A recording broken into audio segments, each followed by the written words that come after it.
شب قدر انتہائی فضیلت اور اہمیت والی رات ہے۔ اس کی فضیلت اور اہمیت کو سمجھنے کے لیے سورۃ القدر کو ترجمہ اور تفسیر کے ساتھ ضرور پڑھیں۔ اِنَّا أَنزَلْنَاهُ فِي لَيْلَةِ الْقَدْرِ۔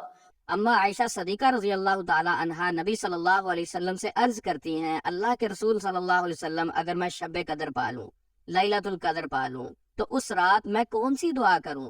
نبی صلی اللہ علیہ وسلم نے فرمایا کہ تو یہ دعا پڑھنا، یہ دعا کرنا، اللہم انک عفو کریم تحب العفو فاعف عنی۔ یہ دعا اللہ سے کرنا جب تو لیلۃ القدر پالے، شب قدر کی رات پالے، تو لہٰذا اس رات کو یہ دعا کثرت سے پڑھیں، اس دعا کو یاد کریں۔ یہ دعا عام دنوں میں بھی، عام معاملات میں بھی پڑھ سکتے ہیں، اس میں معافی کی دعا ہے، لیکن شب قدر کے متعلق یہ اسپیشل دعا ہے، اس کو اپنی زندگی کا حصہ بنائیں۔ لازمی ساری طاق راتیں جاگیں، مسجد میں جا کر قیام کریں، کوشش کریں۔ خواتین بھی جا سکتی ہیں مسجد میں اگر آپ کے کہیں پردے کا انتظام ہے، نہیں تو اس رات کو جا کر ساری رات عشاء سے لے کر فجر تک عبادات بھی کریں اور اس دعا کو کثرت سے پڑھیں، اس دعا کو کثرت سے کریں، اللہ سے التجا کریں۔ اس میں معافی مانگی جا رہی ہے اللہ سے کہ اللہ میرے گناہوں کو معاف فرما دے، تو غفور رحیم ہے، تو غفور ہے، تو کریم ہے۔ اللہ سے دعا ہے اللہ رب العزت ہمارے سارے سابقہ گناہوں کو معاف فرمائے۔ اعوذ باللہ من الشیطان الرجیم،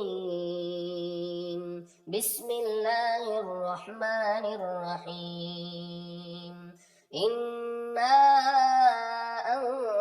انزلناه في ليلة القدر وما أدراك ما ليلة القدر ليلة القدر خير من 1000 شهر تنزل الملائكة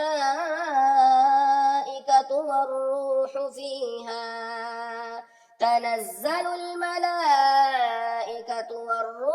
فيها بإذن ربهم من كل أمر، سلام هي حتى مطلع الفجر۔